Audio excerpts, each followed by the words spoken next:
And we are live. Good evening, everyone. Welcome to Holy Crap, the Vlogcast.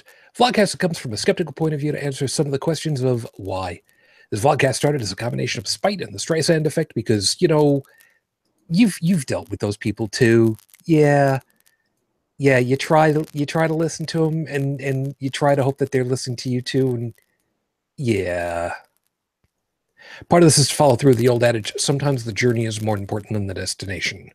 I'm your main host. I'm known as Shujin Trouble all over the place. You can find me pretty much everywhere under that name, Shujin. Yeah, I started spelling it after a while because Jake Farwharton kept giving me shit that, you know, nobody can spell that. Why don't you spell it for us? Oh, yeah, good point. Thanks, Jake. Appreciate that. Let me go ahead and introduce you, well, short stack version of tonight's show. Top left-hand corner of the bingo card. Good evening, Dallin. Good evening. South of there to the Midwest of the U.S. Good evening, Bridget. Good evening. And just south of me, in Pittsburgh, well, I was going to say sunny Pittsburgh, Pennsylvania. Good morning, Joey. Sunny? Really? It's sunny somewhere. Just like it's 5 o'clock somewhere. Doubt it. Closest you get is 5:08. It Captain Pedantic Deadpool. Right? That's the way that it is. So for those of you that are, of course, full well aware, yeah, we've got a truncated group at the moment. I have not heard from Joseph. It's okay. I did hear just a couple of moments ago from Unrenewed Tech. He's not going to be able to join us, unfortunately. Heretic Woman is also on the injured reserve list right now. All I know is that she needs some sleep. And, you know, who am I going to, stand in the way of somebody getting to sleep? Yeah, no kidding. Perfectly fine. I do have a couple of other invitations out, so we will see. We may end up with somebody showing up. I don't know. We'll find out in a little bit. But otherwise, thank you for joining us. And of course, if you are watching live, please feel free to take advantage. I don't know which side of the screen it's on. I used to remember. I think it's over on this side. For me, it's over on this side of my screen. So whatever. I don't know. If you're listening, this doesn't mean anything to you. So just bypass the last 5 seconds. Too late for that. Damn. Meta humor. I hate it. Thank you for joining us, of course, and take advantage of the live chat feature over there. I did see that Aubrey is over there tripping. Hi. And of course, if you'd like to join over on the Discord chat, we've got that up and running and open, so that's perfectly fine. You can live tweet us, of course, at any time at Holy Crap TV. And I've got Facebook open in the background also, so works out good there. Oh, it's going to be one of those nights. How do I know? Because I'm already halfway through my coffee tonight, and it's a half an hour since I started on it. That's not a good sign. I don't know about the rest of you guys, but yeah, that's kind of the way that it's working over here. But otherwise, we'll get everything rolling over there. And Trippin', just for you. Hi. I'm doing that one. I don't care. Look, it could be worse. Some people would actually get this reference, and those of you that are listening, you're not going to get it. So there's that. He-Man Woman Haters Club. So let me just roll everything because there's stuff, and it doesn't get any much easier because well, I'm just gonna roll. Your 5-minute freestyle starts right now. Me too. Did you see these hashtags going around? Hashtag me too. METOO. Yeah, I was actually thinking about having a little bit of playing a little bit of fun with it and doing, instead of METOO, of doing just the letter M and maybe a 3. I didn't think that was probably a good idea because, I mean, yeah, Minions 3, nobody needs that. Despicable Me 3, whatever. That kind of puts a little bit of a damper on the whole damn thing. The whole hashtag Me Too is supposed to be for, well, it started as, and just bear with me, it started as women putting out the hashtag to indicate that, yes, I have been sexually harassed, sexually molested, touched inappropriately, and I'm not the only one. It's not just me. Okay. There are some people who were saying you should not be surprised at how many of these were going past your feeds the last week or so. And it hurt.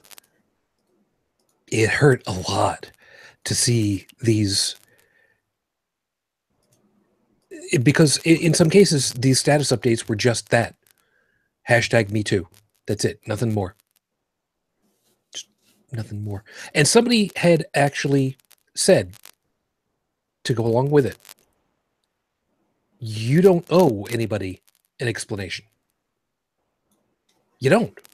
And I had kind of didn't think about that at the time. And then I read that. I'm just like, and forgive me the self-indulgence a second. Holy crap. That's right. You don't have to explain to anybody. I think that's kind of what hurts the most. Because we've got so many people, women, and then I started to see men posting it also. And yeah, there were a couple of them that were putting it out there as a, hey, you should be posting this too, because, it's not just about women. And those jokey ones were the ones I swear to you, I wanted to punch people in the throat. I really, really did. I wouldn't. Wanted to. Because there were also the people that were posting it, men who were posting it unironically. And it hurt. I mean, it hurts to realize that there are so many people for whom they have had to deal with in their lifetimes sexual harassment. This is not okay. This is not okay. I don't care how many it is. If the number is not 0, the number is too damned high. If the number is not 0, the number is too damned high. I don't care who you are. I don't care what socioeconomic strata you come from. I don't care where you were born. I don't care where you grew up. I don't care where you were educated. I don't care what you believe or what language you speak. I don't care how much money you got in your wallet or in your bank, or if you're even got somewhere to live over your head. I don't give two rats about that. I care that there are people for whom Me Too is something that surprises so many people, including me. For all of you who were brave enough to go ahead and put that out there, even if you didn't put a damn thing else up there, thank you for being that brave. One more thing. Me Too. Me Too.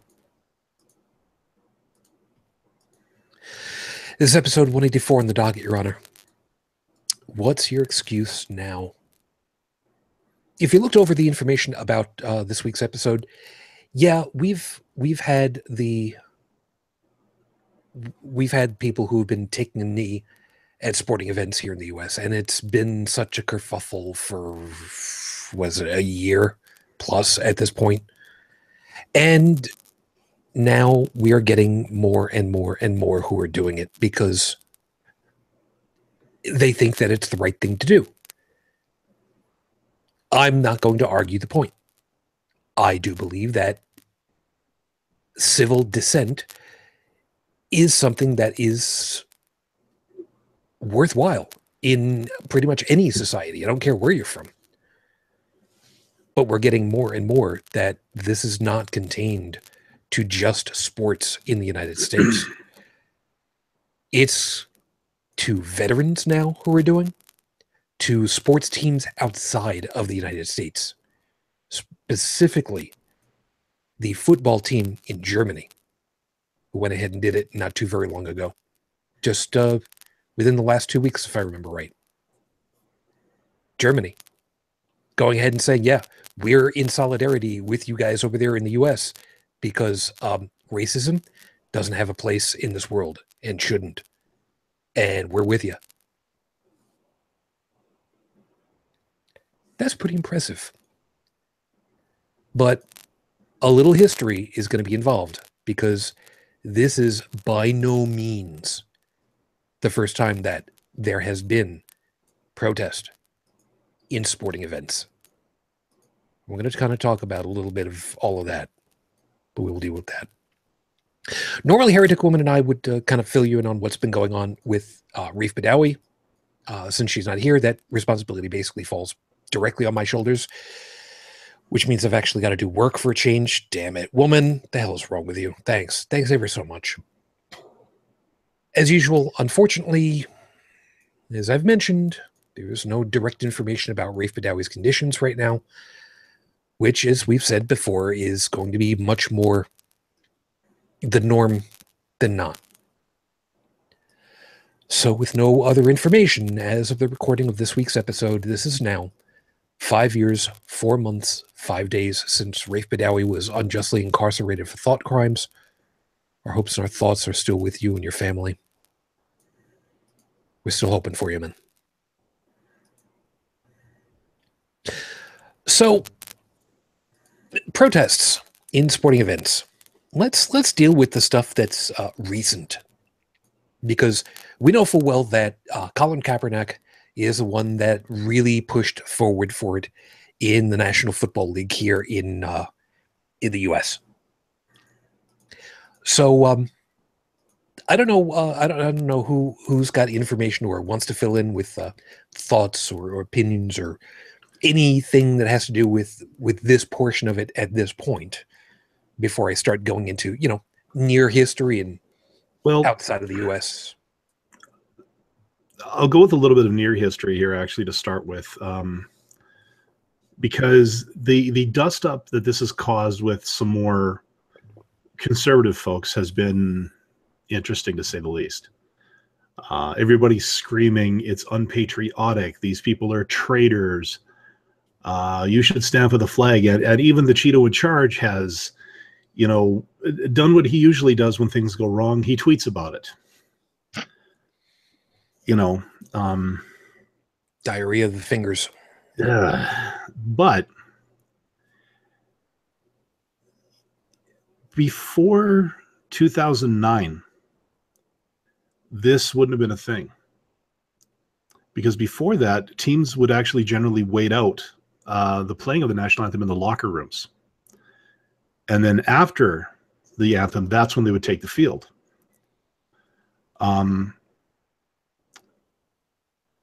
There has been speculation that it was the military that started greasing a few palms to, bump up the, Go America spirit of things. Basically sponsoring so-called acts of patriotism.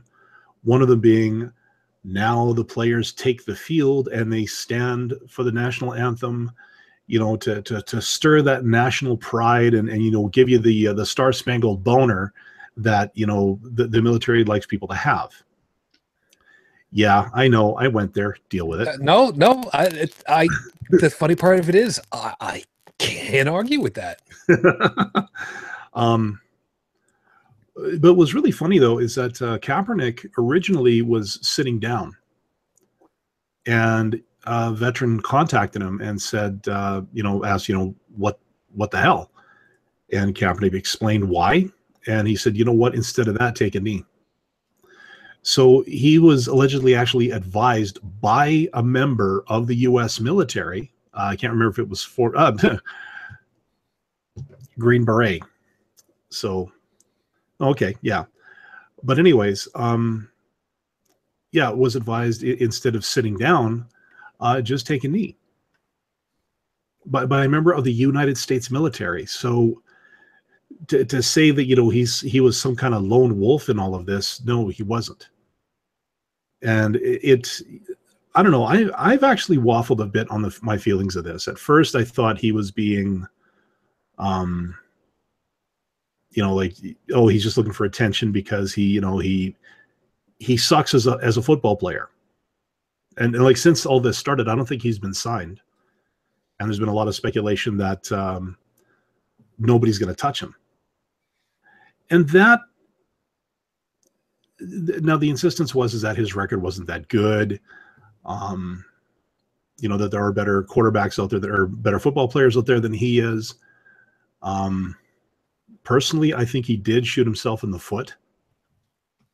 Although he did it for what I think are the right reasons. I mean, yeah, there's a lot of that too. You know, suspicions of collusion, that he's being blacklisted. The thing is, he is a name. He's an item of controversy.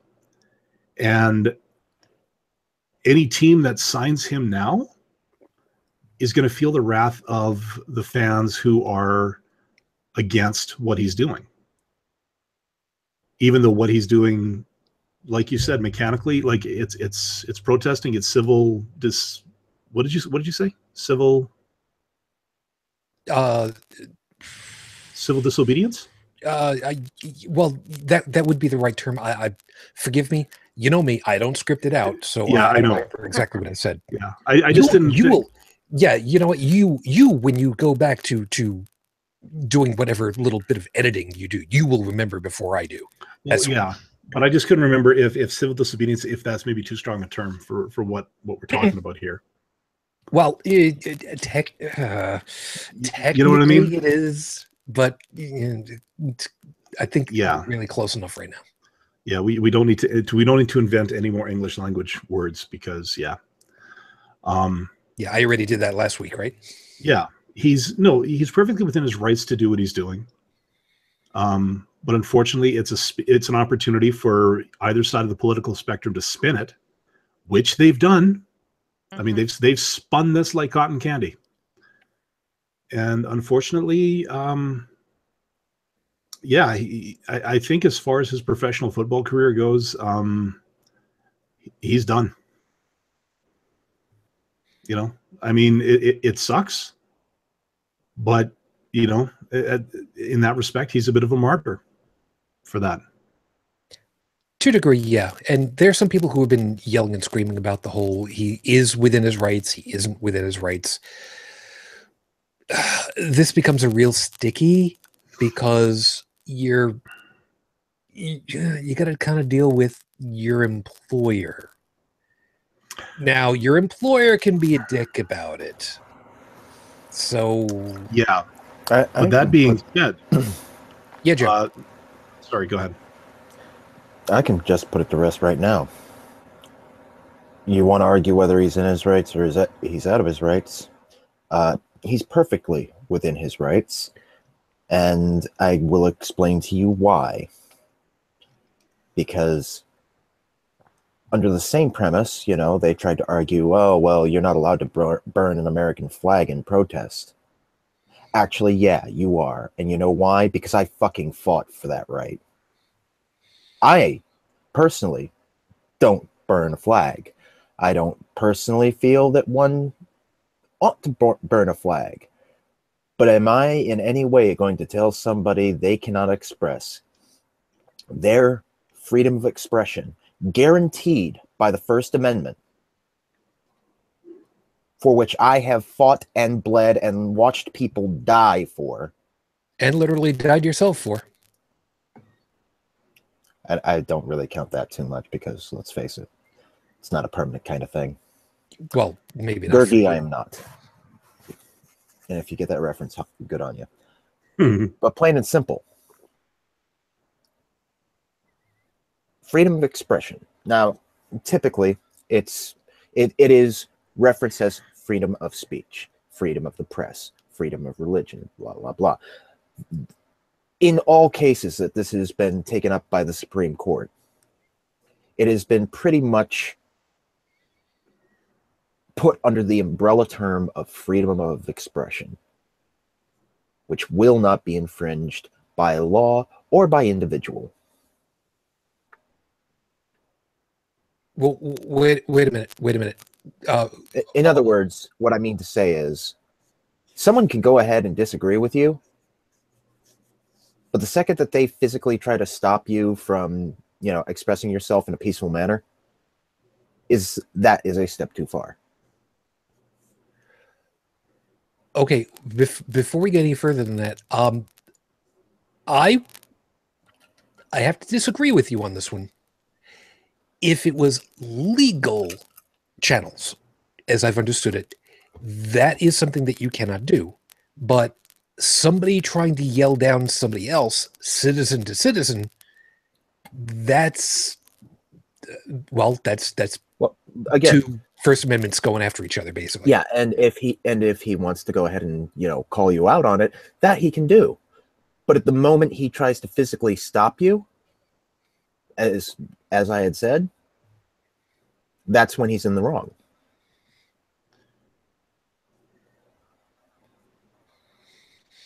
Yeah, the second you prevent, even though you're expressing your own freedom of speech, the second you try to prevent someone from doing the same, then it's on. Again, like I said, you will not infringe upon the right of an individual to peacefully express themselves.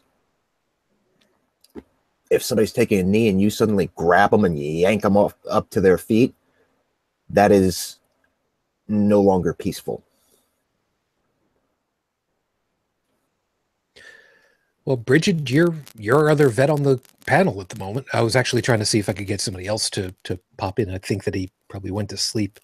That's what happens when you get old, apparently. Well, anything that you want?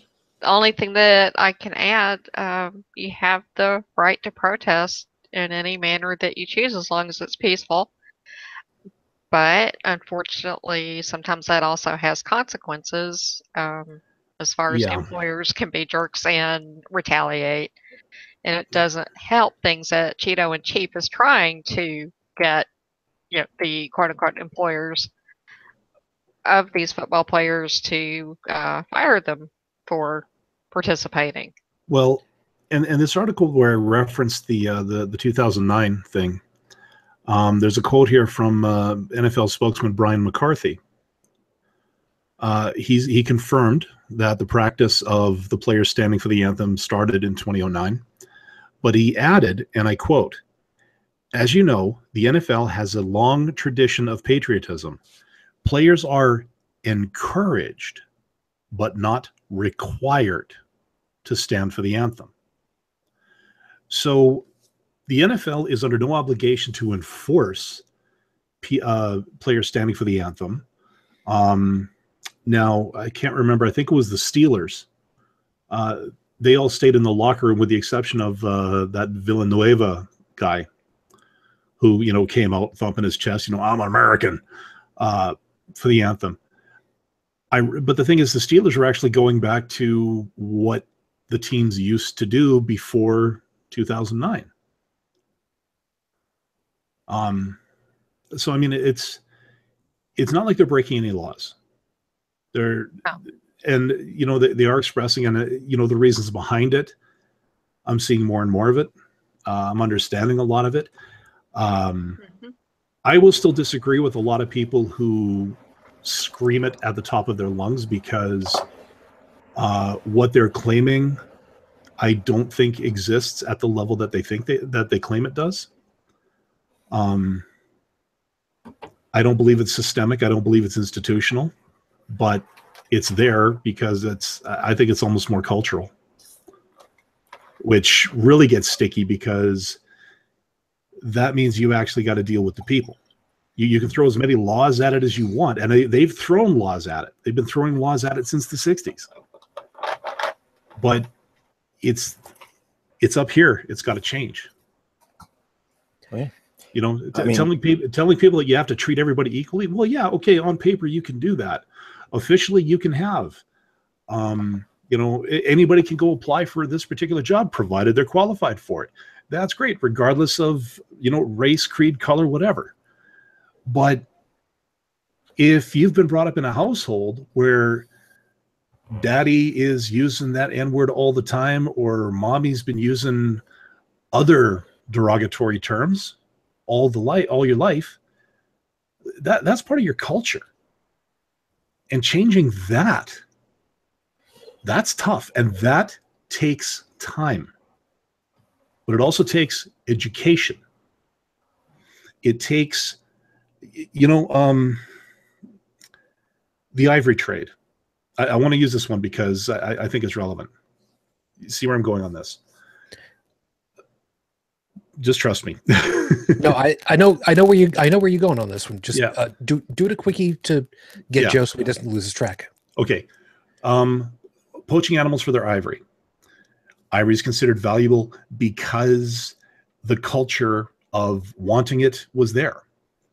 And one of the things I remember conservation officers and other legal teams around the world were trying to do was to basically, the TLDR version of it was, we're going to make owning ivory uncool. We're going to change the culture. But it took a very, very long time. And sadly, some species didn't make it. You know, it took that long. And that's the thing. Making things uncool, you know, in the eyes of your society, it takes a lot of time, it takes a lot of effort, and it takes a shit ton of vigilance, which, sorry guys, y'all ain't been keeping up on. And how do I know this? You've got a Cheeto running the White House. That's how I know. Okay. Joe, you wanted to pop? I wanted to make sure that you didn't lose track of anything. No? Okay. So we'll move from there. Bridget, was there something that you wanted to? I mean, you weren't muted, and I heard you come. That sounded like an exasperated sigh there. I'm sorry. Just every time I am reminded that Trump is in the White House, it just. God. Yeah.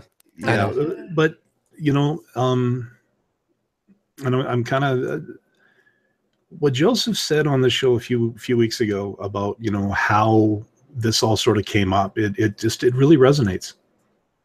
I just every day I hear a tweet. I mean, I listen to the news every morning when I commute into work or when I'm in the car. Like, yes, I've got Sirius in my car. I listen to local talk radio. Go figure. Nothing wrong with that. Yeah, it's an all news channel. It's mostly local, so I'm not getting a lot of the, you know, I'm not getting the spin of left or right. It's just like, just tell me what's going on in the city. And keep me up to date on the traffic so I don't get caught. You know.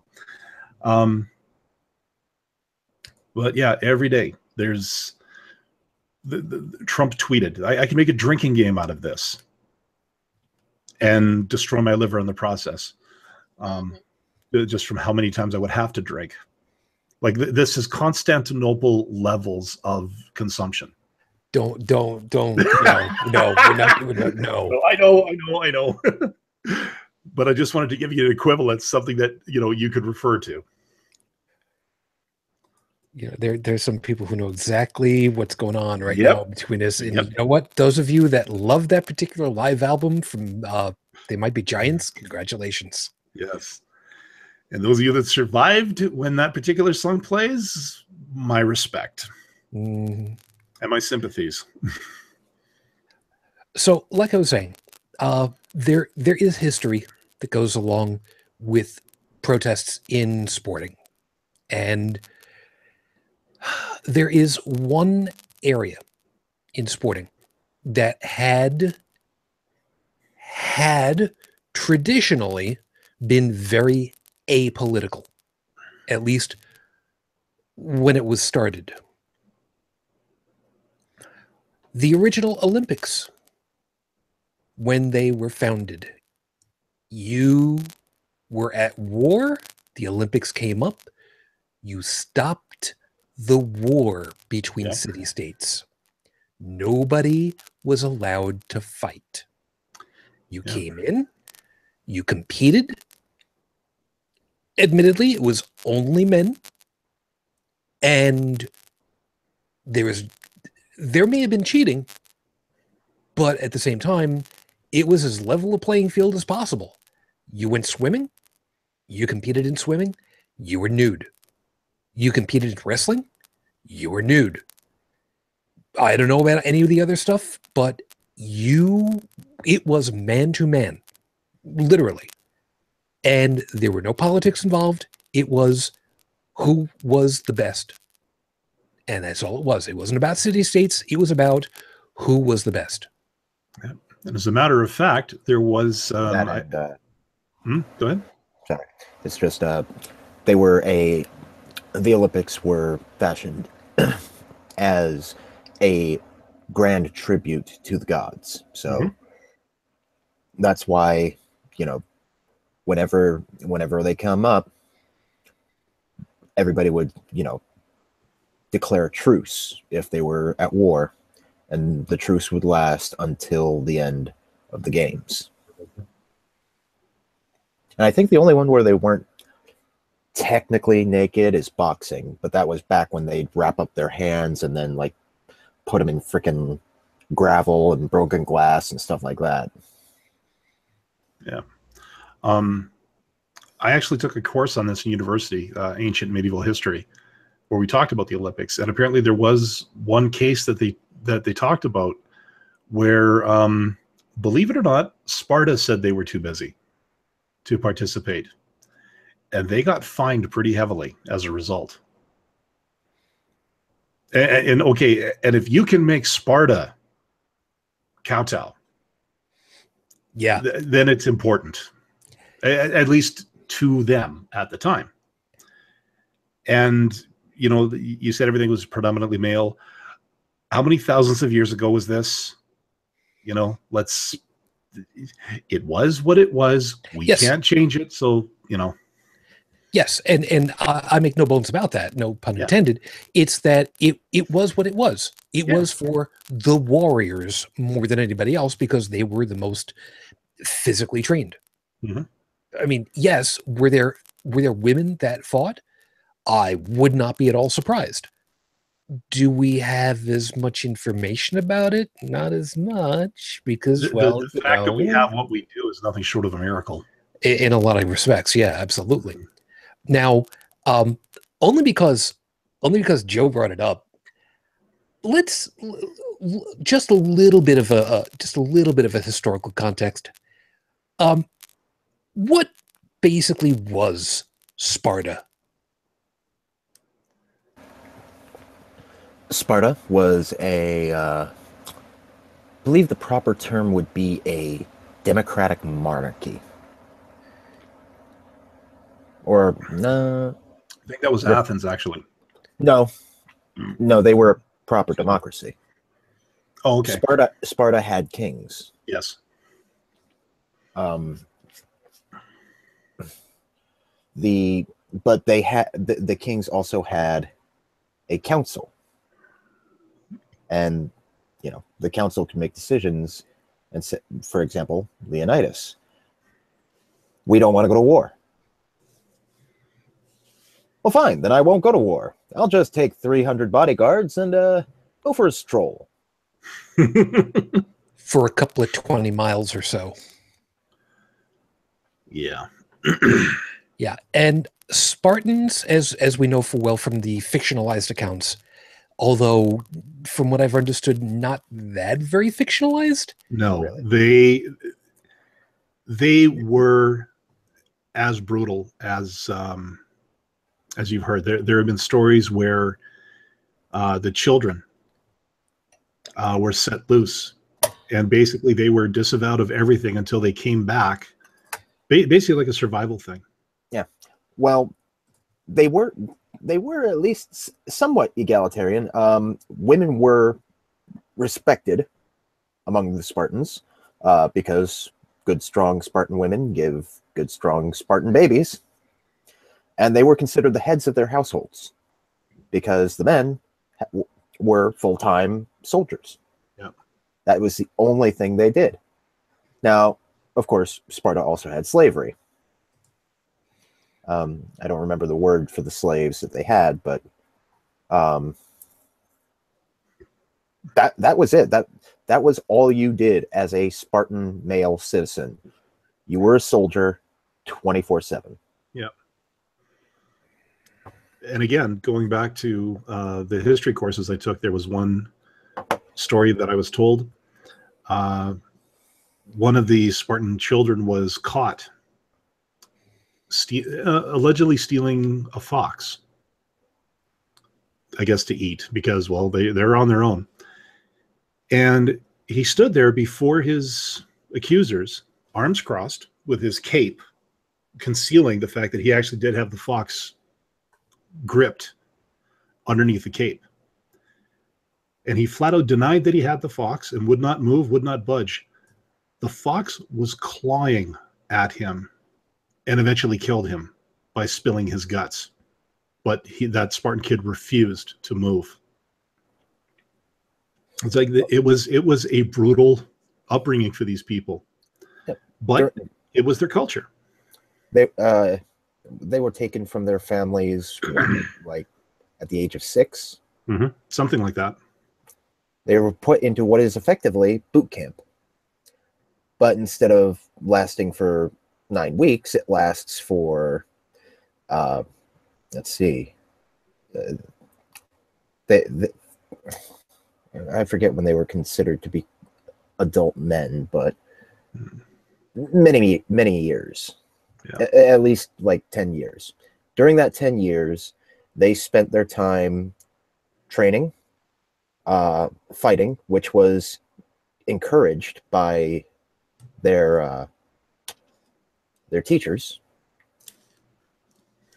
And they were encouraged to do things like lie, steal, whatever they could to survive.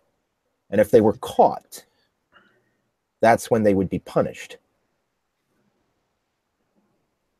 Yeah. But they were deliberately underfed so that they would have to go out and steal food to prove, that they could survive.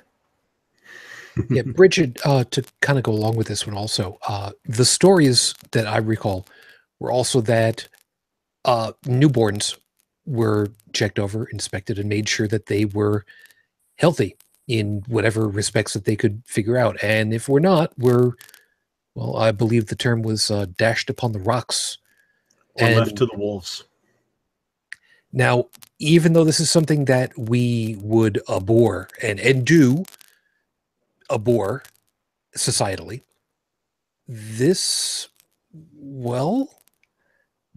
would kind of be what eugenics tried to advocate at one time or other, no? Yeah. I mean, maybe not getting rid of them in such brutal a fashion as bashing them on rocks, but yeah. Well, how about wording it this way? Preventing them from re-entering the gene pool. Mm-hmm. That would probably be a very politically correct way of kind of expressing it that way, yeah? Or cleansing the gene pool to begin with. Yeah. But, tagging that onto what Joey just said about what their upbringing was, the culture of the Spartan was that of the soldier. And if a child had a deformity that would reduce their effectiveness as a soldier, then by their culture, that child would be considered a burden on society. And now I'm not advocating what they did. No, not by any stretch. But again, I from a sort of a clinical, many, many steps away in terms of objectivity, because, this happened, long before any of this stuff ever happened. That was what they did. And I imagine such things have also happened in other cultures, maybe not so long ago. I mean, there was talk of, like, back in Nazi Germany, there was talk of the perfect Aryan race, the blonde-haired, blue-eyed. You know, to them that was culturally perfect. The Mayans and the Aztecs, they had standards of physical, what they considered to be physical beauty, that we would look at these days and just go, what? And foot binding, another one. To that culture, it was correct. How they got to it, we look at today and we cringe. Yep. Now, go ahead. Yeah, sorry. The reason why I was getting to this is that we're talking about a society built on its military back for the most part, although, you know, that really wasn't all of it, not by a long shot. I mean, come on, you gotta have food. But it was a society built on a rigorous standard that flourished, did damned well for itself.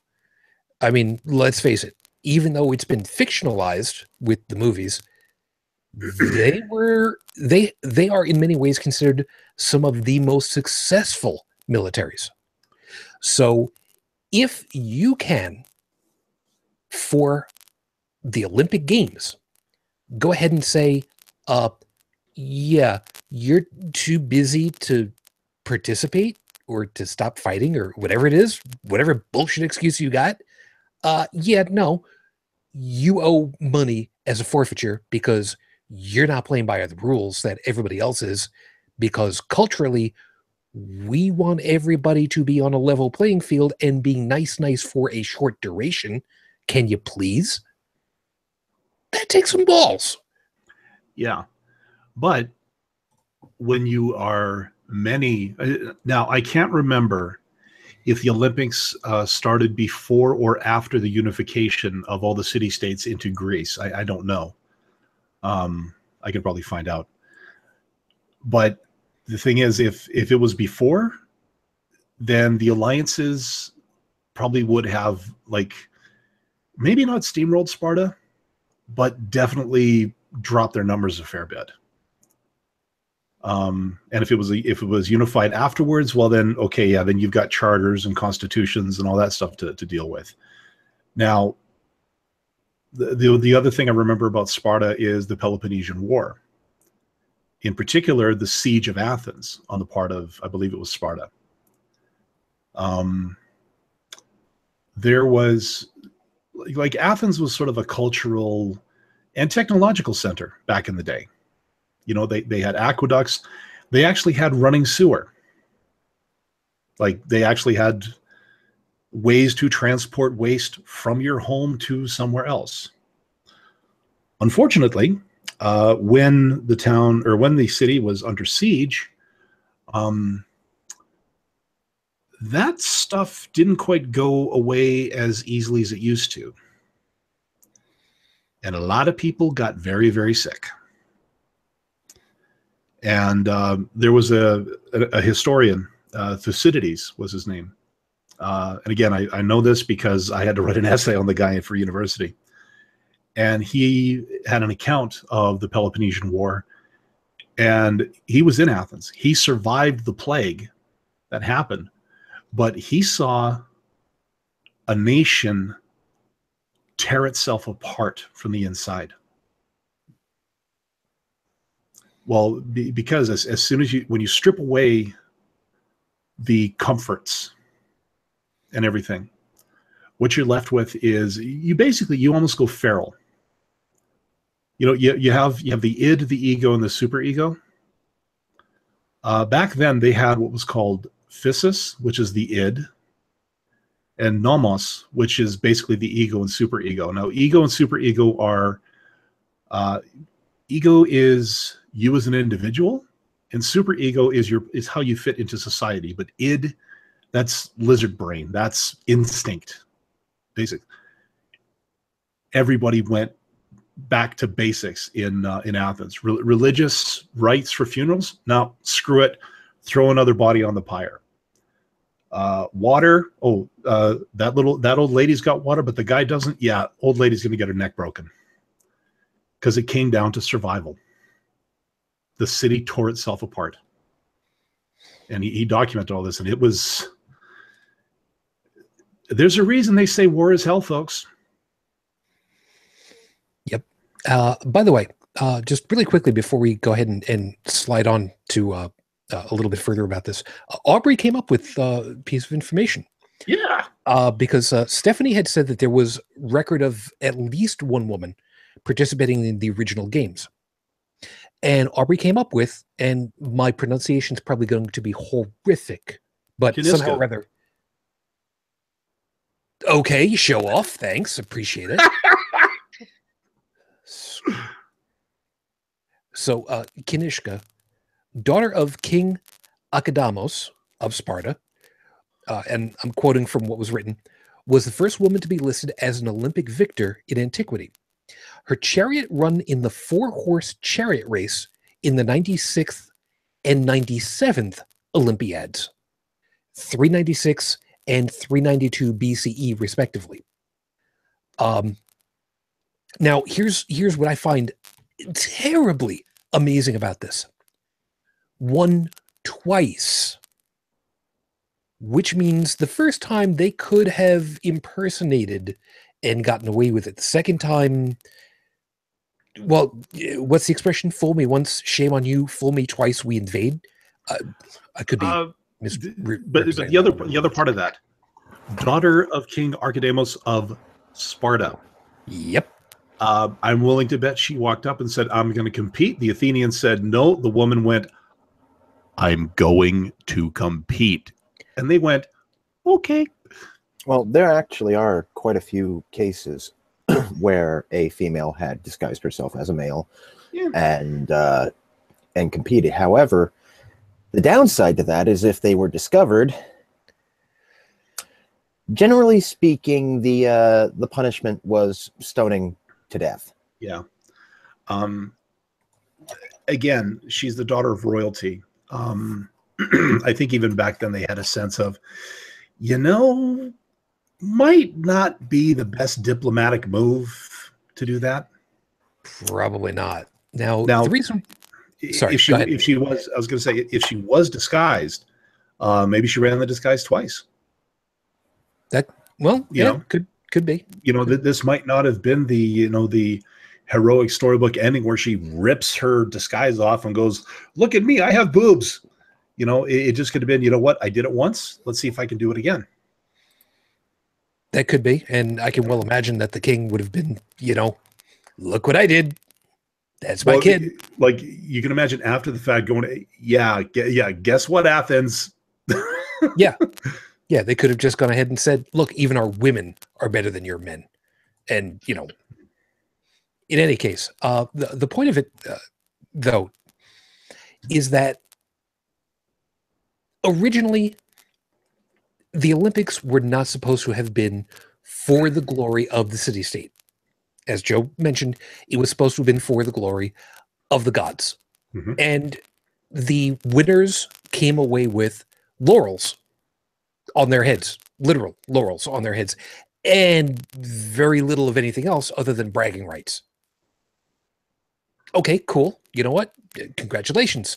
We'll have wine and good because, tomorrow, truce is off. Yeah. And that is something that was supposed to have continued on afterwards when the Olympics came back again. Now, I say that very guardedly, as you can tell, because, well, it was a nice pipe dream, but it didn't exactly work that way. Now, there are a couple of pieces that fall into this, and I'm going to get to that. Reminding you about the Olympics in Germany, which was 36, I think it was. Let me just double check what year that was. I've got the Wikipedia entry because there are a couple of pieces about it. That was... When the hell was it? Yes, 36. 49 nations competed, just shy of 4,000 athletes. Now, as we know full well, there were a lot of controversies that happened, not the least of which was, well, the Nazi Party was, hosting, amongst other things. They were doing a lot of things that we don't do these days. One of which was the Olympic salute. I'm sure that most of us don't know that there was such a thing as the Olympic salute. It is the palm down, all the fingers extended, linked, and the arm is sent out from the shoulder at a very high angle, giving a salute very similar to the Roman Legion salute. Of course, as we know full well, this looks, unfortunately, very suspiciously close to the Hitler salute that Nazi Germany was using. Now, the French contingent went ahead and came out and gave the traditional Olympic greeting to the host. Big arm upstretched, big high towards the sky. So, of course, the Germans all thought that they were giving support, which they weren't, as far as we know. I'm pretty sure they weren't. So even though it was inadvertent, France was seen by the host country to have been giving their support to the political victor and such, which would be, in this case, well, Hitler, quite literally. So yeah, that didn't go over very well for a lot of countries, and there was a lot of talk about not being part of the Olympics that particular year, especially considering that Germany was saying, blacks and Jews? Nah, they're not good enough to be part of this. We're not going to let you're not going to participate if we don't do it. Fine, all right. And proceeded to make sure that all of the signs in the store windows in the area that said no Jews need apply or stuff like that were noticeably absent. Mm-hmm. Can't imagine why that might be. It's not like they haven't done that in other places in very modern time. Well, okay. A lot of people didn't really like Hitler. I don't exactly know what the tone of the world was back in 1936, but I don't, and again, I don't know if people thought that he was gearing up for something. But the fact that he was doing it, very hyper prejudicial, using the scapegoat, which I think is the hallmark of a fascist regime. Like they basically, if you can focus the populace's anger on a particular thing, which could be anything from a race, a religion, a particular sexual orientation, something to unite the majority against in terms of hatred, you give them a focus. Again, I don't know if that's a hallmark of fascism in general, but I mean, that's what he was doing. He was trying to,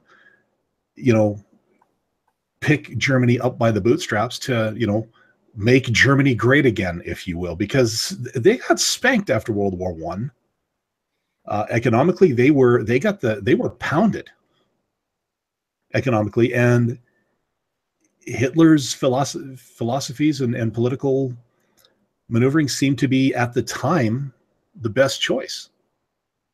And while he did, let's just say he made the word German very infamous in the early and late and every part of the 20th century in between, he did. I mean, they did kick a lot of ass, even though in the end they lost. Yeah.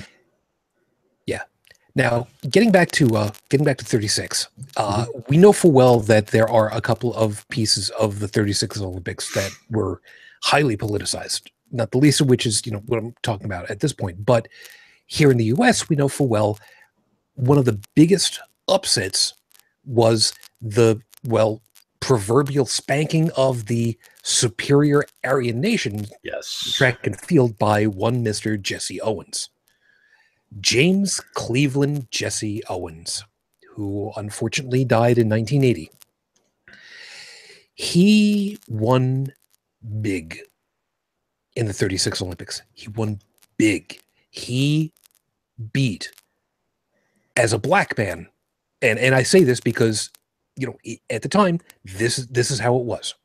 And if this is a little uncomfortable, I'm sorry, here's your history. A black man came in and trounced the white Aryan supreme race in track and field in their home country. And that did not go over at all well. Not at all. And as insult to injury, if you will, I did not know about this part. Let me double check. Where was it? There we go. From the Wikipedia entry. He was the most successful athlete at the games, and as a black man, was credited with, quote, single-handedly crushing Hitler's myth of Aryan supremacy, unquote. Although he, quote, wasn't invited to the White House to shake hands with the president either. Again, finishing that quote. Now, of course, we know full well there are a lot of, forgive the use, black marks on America's history. And the 30s were not especially kind to a lot of groups, blacks included, and probably most especially. And the fact that in such a time,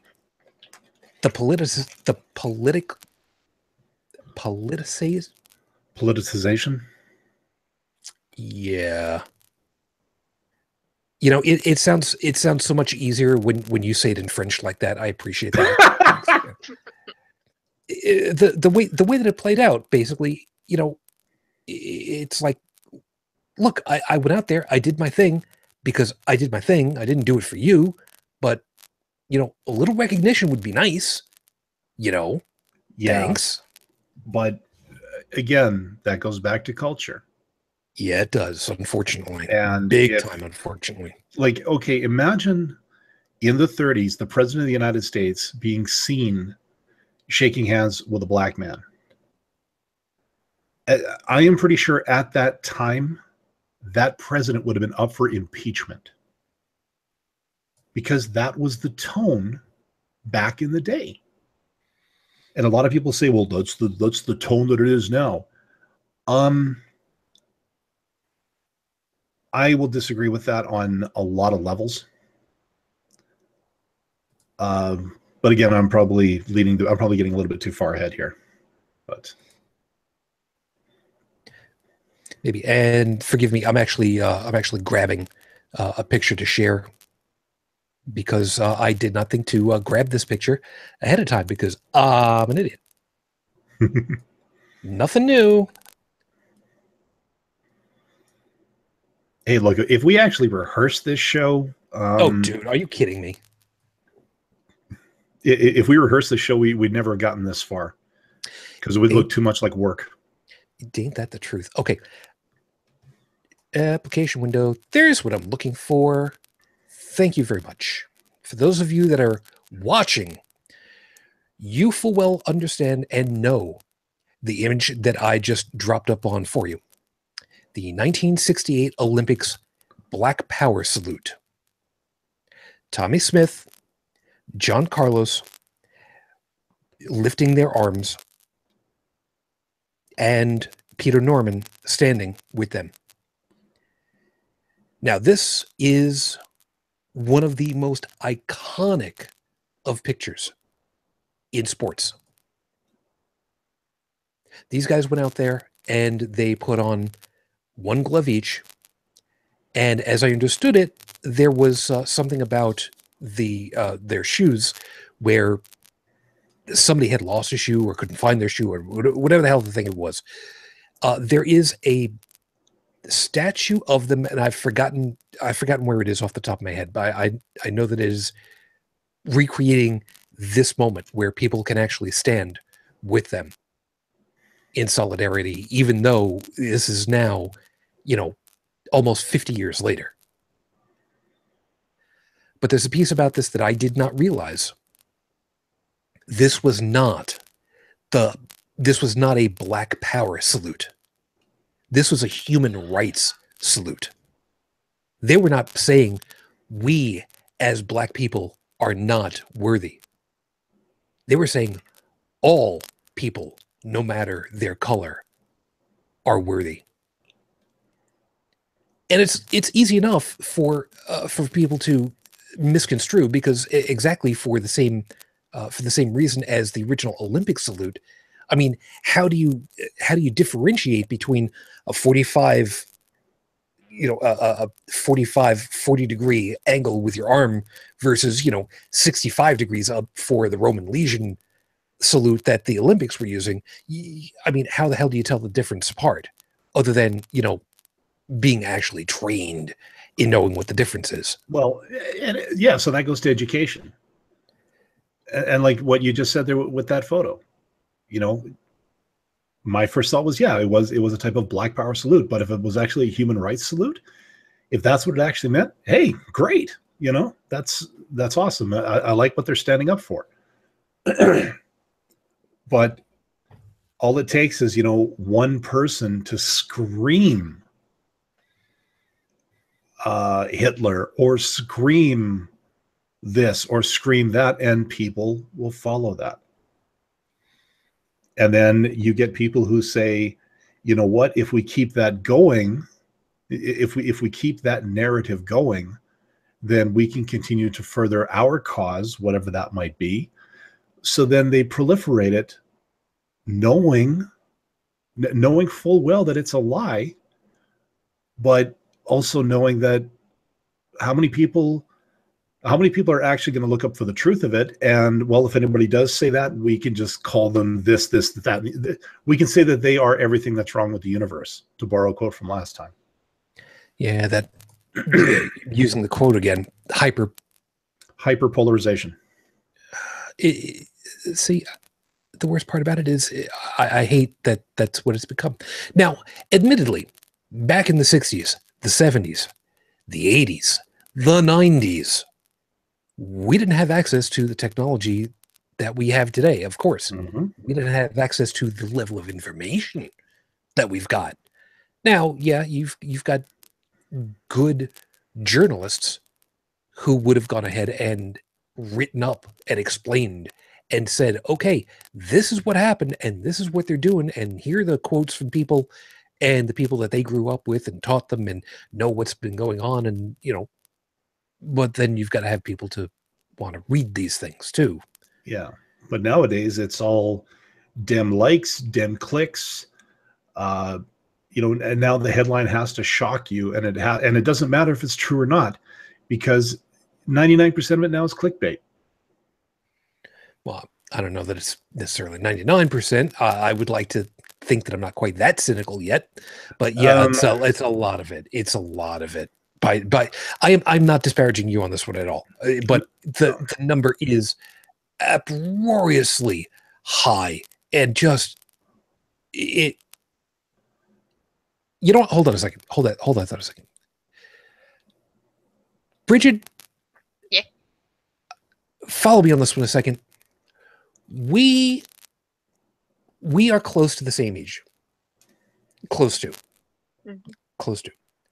I remember growing up, my parents would have the newspaper delivered every day. And for us in New York, where I was living, it was Newsday. Newsday has since become a huge newspaper, going up there with the New York Times and oh God, I forget who the hell else is huge in New York City at this point for whatever. It's been a long time. I forget who's still in the thing over there. I remember as a kid specifically reading the newspaper because that's what we had, because that's what we had. All right, maybe I was a little bit of a weird one because I used to read the freaking newspaper. You remember those days too, when it was the newspaper was the thing. Mhm. How much did you read? I read the newspaper quite a bit. Probably starting in 3rd grade. I was And able. we had Yeah, 2 papers. Oh, you got lucky. We had the Commercial Appeal, which came out in the morning, and the Memphis Press Immature, which came out in the afternoon. Now, the reason why I'm kind of bringing this up, and you know, going to get to some of the rest of it in a second, is that that was part of our culture growing up. Yeah, you paid a couple of dollars, well, whatever the hell it was, like 75 cents an issue at that point, which was real money, by the way, kids. That was real money at the time. But that was part of our culture growing up, to have the newspaper, and then, you know, 6 o'clock news comes on, and, you know, you watch that for a little bit. Mm-hmm. I mean, I'm assuming that was pretty much the standard by which, you know, your family might have had too, no? Mm-hmm.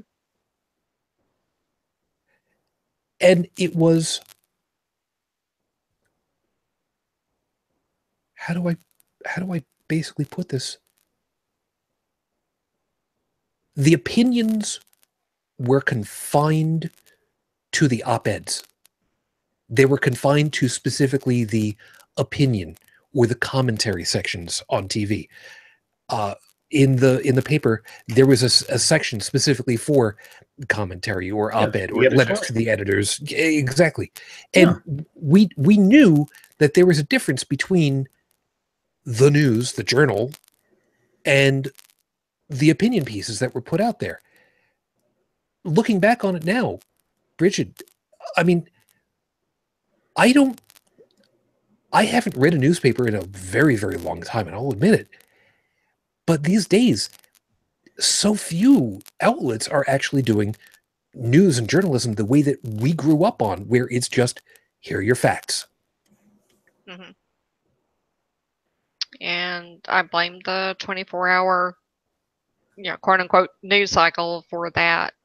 It's hard to find a lot of items to fill up 24 hours worth of broadcasting, and I think that we've lost something because of that. And in the fight to get ratings, a lot of stuff is misconstrued. You know, headlines are exaggerated, and it's become infotainment. Yeah. I'm reminded of a bit by Larry the Cable Guy. Learn how to defend yourself tonight at 10:30. Well, what happens if I get attacked at 7? No, but that seems to be the thing. And actually, Bridget, if you and Chuchin are close to the same age, I'm not that far behind you. Right. And I can actually speak like from my end, north of the border here. Yeah, it was the same thing. News came on at 11 o'clock at night or at 6 o'clock at night. You had 2 of them. There were no fancy setups. No fancy, it was so-and-so at his desk doing his thing. Yeah, and usually reading off of, not even reading off a teleprompter, reading off of typed pages. Hand notes. And then at the end, you'd see, they'd roll the credits, this was the camera, and this was whatever. And you could actually see him signing off on his documentation to say that, yes, I have read this to the best of my, it could have been a legal disclaimer as far as I knew. But yeah, so we had the 6 o'clock news, then we had the 11 o'clock news, which then got pushed back to 10 o'clock. I remember when that happened, because then I got to watch a little bit of it. And that was when the news program started to mature a little bit. They seemed to grab a little more of your attention. They had, not quite the NBC theme, but something close. But it was still the facts, the figures. There was very, like, editorials were safe for us for shows like 60 Minutes, where we could watch Andy Rooney vent his spleen about something or other. The newspapers, I never really got much into because, well, my dad would always take them. And but again, like you said, we had our headlines, we had the stories, you had the editorials where some joker, you know what really grinds my gears, that kind of stuff, a personal opinion. And yeah, when CNN hit, that was the first 24-hour news station that I remember anyway. No way. Then up here, we ended up getting, I think it was CTV News World, which was our equivalent. And they got called out on, well, you're just regurgitating the news. Like you're not, there's not that much news in the world that requires a 24-hour news service. And most of the people who were in charge of Newsnet or News World said, yeah, you're actually right. We do regurgitate. We do repeat the headlines. We do this. We do that.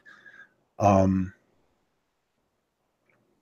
now, like when I travel down to the States, and I click on whatever channel is there, I do avoid Fox News because I've watched it a few times when I've had to, when I didn't have control over the TV, and it's just like, what is this? Yeah, because it's about 2 steps away from officially sanctioned propaganda. Yeah. But at the same time, I would watch like MSNBC at night. In particular, I think it's the lineup is Chris Matthews, Rachel Maddow, and another one. I can't remember his name. But it's getting just as bad. It's just on the other side. So now it's just like I get into my hotel and I'm praying that HBO is actually working, because then maybe I can watch something at least entertaining. Fair enough.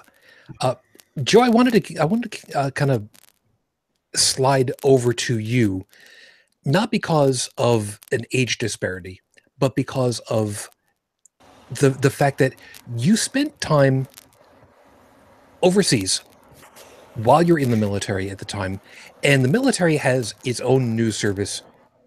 Yes, and I'm assuming AFM. So I'm assuming that you had that to see, to listen to read, and I don't know very much as far as to what kind of reporting goes on that way. Is it more editorialized? Is it more these the facts and figures? Well, these are what's been going on. Example, Stars and Stripes, which is the military's printed media outlet.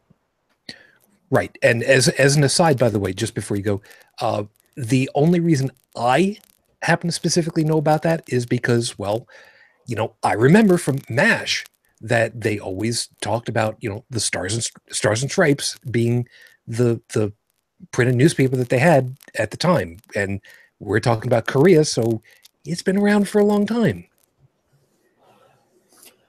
Usually the kind of reporting you would see in Stars and Stripes would be, say there was a change of command for like a Pentagon level official. That they would have like a column for that, list a few things about the outgoing guy's career and life, and then go ahead and talk about the new incoming guy. Other than that, you'd see a lot. You'd see things like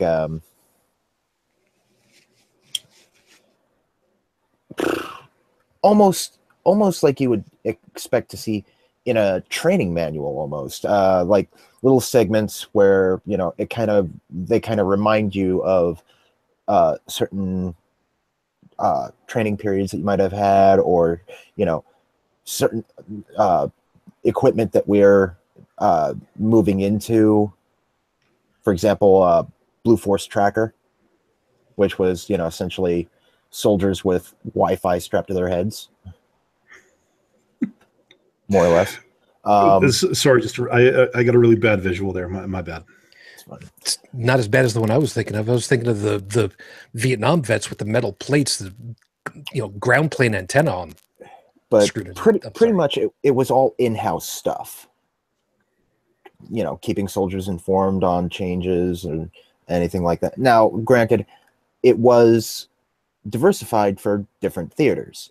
For example, say you were in Korea, there was a branch of Stars and Stripes there in Korea on one of the posts that, you know, produced the Stars and Stripes that were disseminated throughout the Korean theater.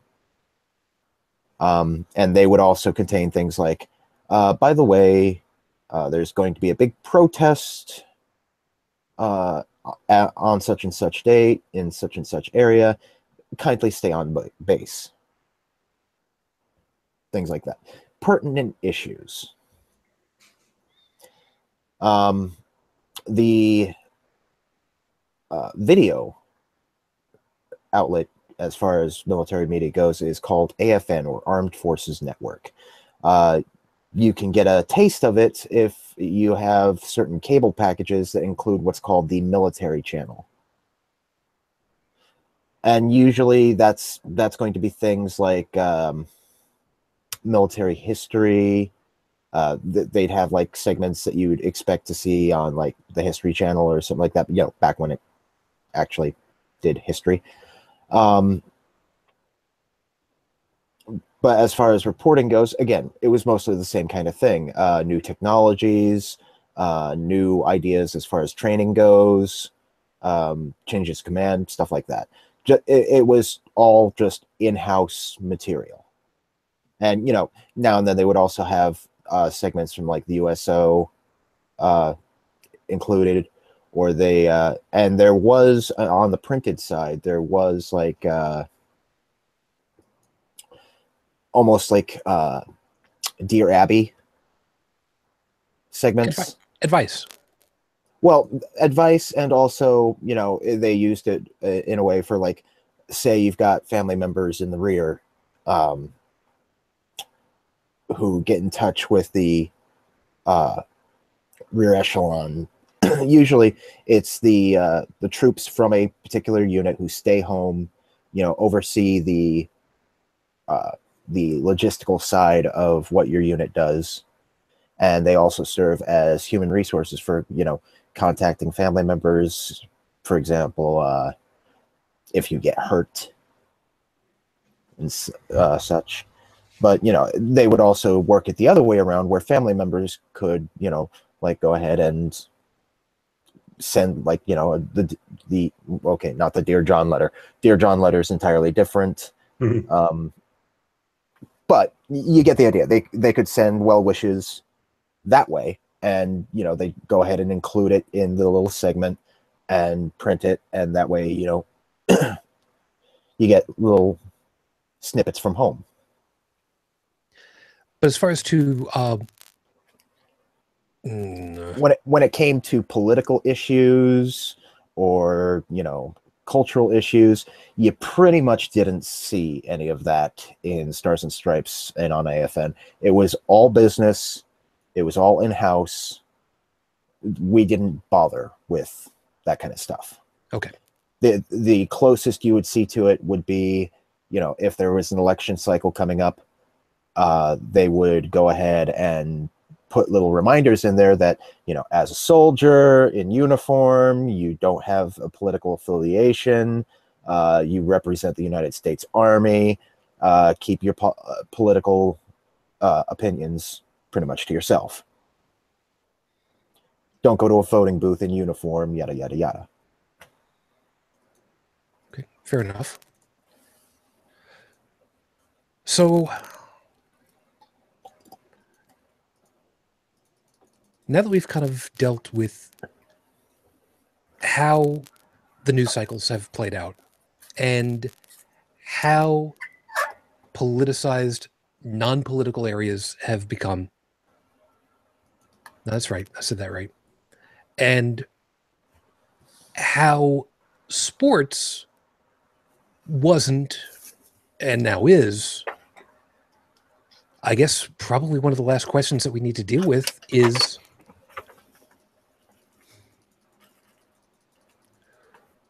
what's the excuse is the title for the whole damn thing. So I guess that's really where we need to finally finish the whole damn thing with. What's the excuse for ignoring a civil protest that is silent, that is non-destructive, that is intended to say there is something going on and I would like people to take notice and maybe do something about it. Reminding you, for a couple of seconds, reminding you that there have been, in the history of my country, various different black marks for other non-violent civil protests.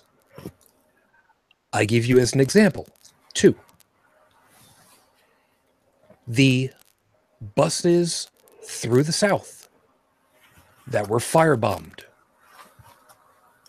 The peaceful protest of sitting at the whites-only counter at Woolworths, where people had egg creams dumped over their heads and were grabbed and shoved around and told, well, you know what? I don't remember exactly what was said, so I'm not going to try to put words into anybody's mouths, but they would be unwelcome in today's current vernacular, to put it mildly. What's the excuse that anybody could possibly have for ignoring these protests, especially considering that they are now being said, you're disparaging our veterans, and the veterans are joining in. You're disparaging our position in the world, and the world is joining in. You're making our wonderful game a mockery when other games are representing now. How do you ignore this when every argument is simply going up in smoke? Because you're shaking people out of a comfort zone of naivete that's been going on since. I love it when you speak French, Tish. You're welcome. I am not going to say bobola to you. Okay. Damn it. Cara mia. Okay, this is going down a whole bad avenue. Yes, it is. But I'm sorry. The stress needed to come out just a little bit at this point. Okay. I'm sorry. I'm guilty of this naivete as well. Originally, civil rights was passed on paper, saying a black man can get a job anywhere he can get it. He wants to get a job. They can vote. They can hold public office. They can own land. They can own property. All that stuff is legal now. And a lot of people will say, okay, you know what? Fine. That's it. You wanted equality. You've got equality. And now the fact that there's still racism at that cultural level that I talked about before, now it's been bubbling up to the surface again because the guy in charge keyed into all of that anger. And now people are the people who thought this was all behind them have realized that, yeah, we got the legal stuff sorted out, but it's not over. There's still disparity going on, and they don't like the fact that it's not over yet. It's a frustration. They're saying that people are too whiny about it. They're too complainy about it. So they're trying to discourage it to say, you know what? No, everything is fine. But what about everything is fine? That's what they're trying to do. But of course, it's not fine. You've got your equality on paper. You've got your civil rights, but you've also still got people down there who are still teaching values to their kids from back in the days of Confederacy. Ain't that the case? And Hearts and minds. Yeah, that's exactly what his hearts and minds. And right now, the guy who's trying to influence the hearts and minds, I don't think has either one. You know, we're not gonna name names, but I can do sign language. do you think he'll be known as President hashtag 10 years from now? Yeah, you know what? All I know is he's going to be known as not Prime Minister Trudeau. How's that? Yeah. No. Go ahead. I was just going to say, people here have certain disparaging opinions about him as well. Oh, of course. Right now, although at this point, I'm a little more pissed off at the province next to the one that he's currently in, because they. You're a fan of Rick Mercer. Yes. And some of the rants that he's done, where they change the camera angles ever so often and he paces and yells and screams. Yes. Yeah. Well, there was one just recently about, you see, I live in the province of Alberta. Alberta is a very conservative province, although not quite as extreme as, we're very small C conservative here. Although we're still seen as rednecks by the rest of the country. But what we also have here is a lot of oil. Lots of oil. Getting it is a little tough because it's not your traditional gigantic pools of decomposed microbial carcasses. We got to work for it a little bit. But we can still get it. We have the technology now. But it's getting it out of here, getting it to port, because we're kind of landlocked. And most of the ports are out east. So the best way to transport oil from here to there is via pipeline, because it's statistically safer. You're not dealing with trains. Because sometimes trains derail because track maintenance in some places is atrocious.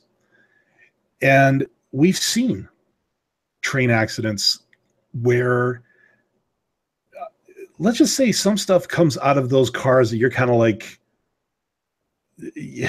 let's just say if it was oil, you'd be feeling safer. Okay, there are members of the periodic table coming out of those things that are just bad. Anyways, there was a pipeline that was supposed to go through the province of Quebec and was going to make a whole ton of jobs, was also going to increase the economic stability of this province. And Quebec said, no, mais non, because there wasn't enough in it for Quebec. And this is where Rick Mercer came in and basically said, you see, we have a thing up here called equalization payments. That's something I don't think you guys have down there. What it is that every province that makes money has to contribute X number of millions or billions of dollars to the Fed, and the Fed disperses that out to the have-not provinces so they can enjoy some kind of a standard of living because, it's a national thing. Well, Alberta, because of the oil and because of the fact that, we also do a lot of technology, we've also done a lot of diversification of industry, we are what you would call a have province. Quebec is a major have-not province. So by saying that the pipeline was not going to go through Quebec because there's not enough in it for them, they just shot themselves in the foot. Why? Because if this province's economy had improved, the amount of money going to the transfer payment would have gone up, and Quebec would have actually gotten more money. But because the premier of that province is a complete, utter frickin' dunderhead, Yeah, he thought he was working in the best interests of his province, and he just made like one of the biggest mistakes of his professional political career. So yeah, people are pissed off at Trudeau. I'm more pissed off at this guy. So in other words, the situation there is kind of like the way that here in the U.S., some of our federal taxes get handed down to states so that they can, maintain a education level or, maintain their road networks because A, people like getting to where they're going, and B, nobody wants to live around stupid people. Okay, I was not aware that the U.S. had a structure like that, but yeah, kind of the same thing. Yeah, I think for us it's not quite as blatant, I guess, Yeah, might be the best. Not as explicit, maybe. Yeah. I mean, we've got the education, we've got the infrastructure, the roadways, and various federal agencies that need to be funded, and the states themselves get various. I don't want to use the term stipend exactly, but they get money for various things because states, but some states have more, some don't. Yeah. Which is exactly why I have no children.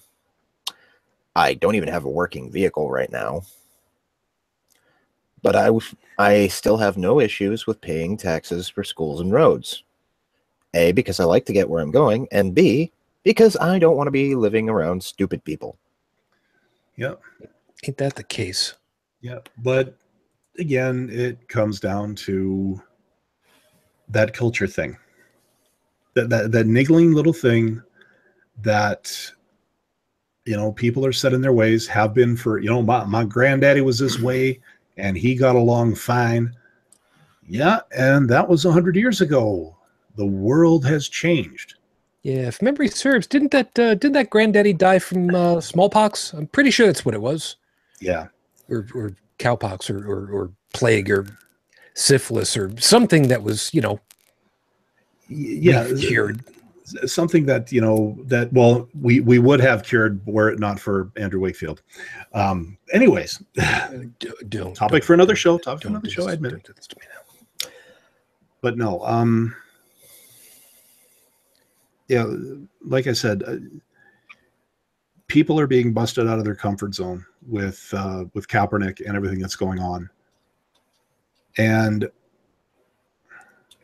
I'll admit I've been feeling very disturbed. Not so much that this is still a thing, but more like should you guys have a nation? Shouldn't you have all moved on from this? Like, you should have learned by now. And I know in a lot of places you have, but you take a look at that map. Look at how many angry people voted. When it came to when it came to elevating the rest of yous, somebody dropped the ball big time. And I'm not just going back one president. I could go back 10 presidents, or however many you've had since the civil rights movement. It's like they got it on paper just to shut the people up, and then after that they just let them go. They shouldn't have.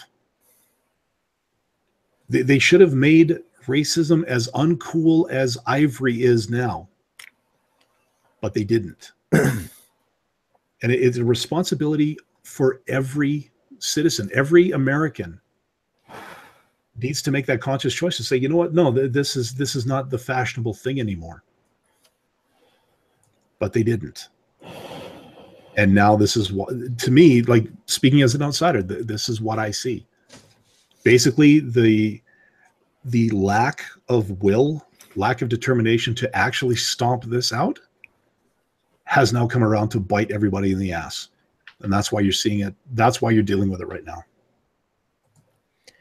Joe? Now, as to why an individual might choose to, ignore or be upset by any of this, I'm not going to try to narrow it down because there's so many freaking reasons they can come up with. Anything from the disenfranchised millennial saying, oh, well, What does it matter? Nothing I do is going to change it. It's been like this forever. That's why I don't vote. To, well, this isn't the America that I was brought up in. So I'm not even going to address that. I'm also not going to address, the racial issue on it, because I am, one, white, and two, the racial issue in this country was an issue long before my family even came to this country. Mm-hmm.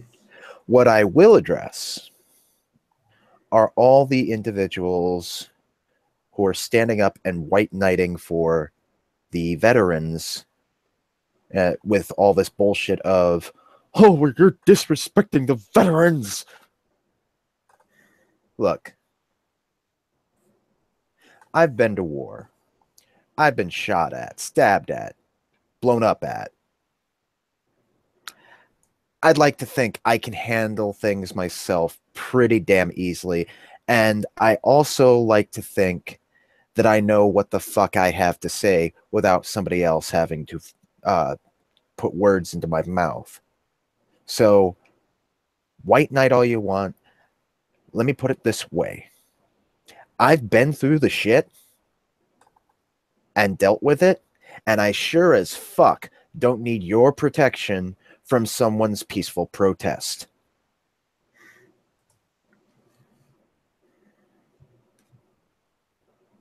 I like it. If I'm upset by something, trust me, I'll let you know. And we actually know you well enough to know that you will let us know. Yes, and the way that we'll know is because on those 24-hour news cycles, we will suddenly hear about a lockdown happening from the inside of a local Home Depot. And I will also say this.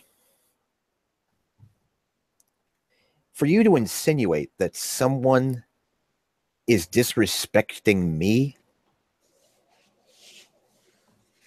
or any of my fellow veterans by exercising the very fucking rights that we work to ensure for them, I can't think of a more idiotic train of thought. So, thanks for trying to stick up for me, but I think I can handle myself. Fair enough. And that's all I got to say about that. I'll send you a shrimp po' boy later. Bridget, yeah, I'm kind of, I guess I'm kind of wrapping this a little bit early. So, where would you like to finish off with? I know this has not exactly been a typical or usual, but Well, the only thing that I have to add is I understand why people are protesting in the way that they are. And it seems like people just don't want, people of color to protest. If they protest loudly, they get criticized. If they protest in a peaceful manner, they get criticized. How else are they supposed to protest? What is systemic injustice against them? What do people expect them to do? Well, I don't want to try to answer this because that sounded pretty rhetorical, but I think it goes back to, you got your civil rights. What more do you want? And I think that's the mindset of a lot of people. But they just don't have them. That's the thing, at least in this country. Well, that's what I'm saying. They got them on paper, but that doesn't mean shit if, upper butt crack Alabama still hasn't come out of the muck in terms of their, hasn't come out of the Stone Age and still thinks the Klan is the greatest thing going. Yeah.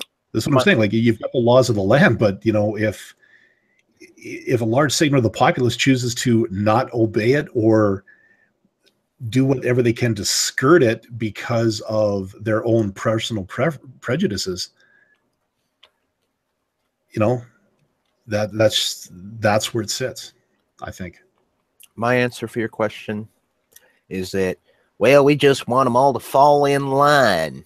Well, guess what? Welcome to America, where we've made it a fucking national pastime not to fall in line, and it's how we've gotten this far.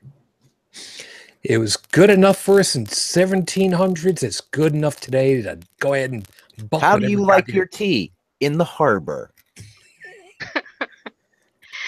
But as far as protesting in the manner that they have chosen by taking a knee, I think that is a lot classier than just sitting. Well- It's a lot more visible too.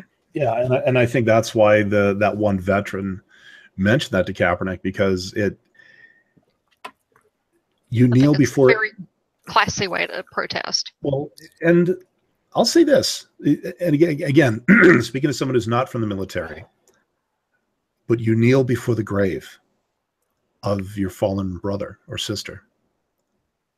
You know, you kneel at the gravestone to pay your respects. I would dare say, when they say you're disrespecting the military by taking a knee, motherfucker, you're respecting the ones who actually gave their goddamn lives. Yeah. They're equating this whole take a knee thing to giving them the big fat bird. I don't know if you've noticed, but if you look throughout history, and even to this day, taking a knee has always been a sign of reverence. When you walk up to the Queen and you're about to receive a knighthood or, you know, an OBE or any other number of, you know, accolades at the British government awards, you take a knee for the Queen. Mm-hmm.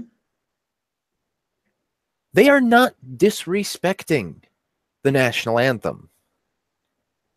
They are paying respect to the national anthem in an appropriate way that also conveys the idea of, yes, I respect my country, but there is something wrong here. Mm-hmm. And I don't know how anybody is confusing that. How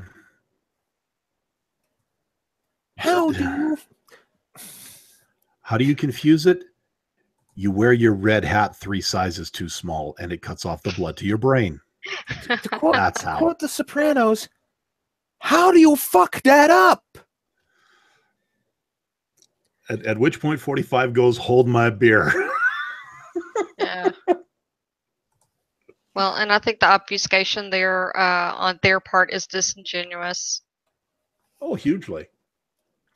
I mean, if they It really is. wanted to be disrespectful when it comes to the national anthem, couldn't they just as easily, oh, I don't know, flip around, drop trow, and smack their ass for a few minutes? Or invite Roseanne Barr to come and re-sing it. Yeah. Because I'm I glad- think the people who were showing this quote unquote outrage, I think they know perfectly well that the protest is not against the flag. It's a change from the norm, and nobody likes change.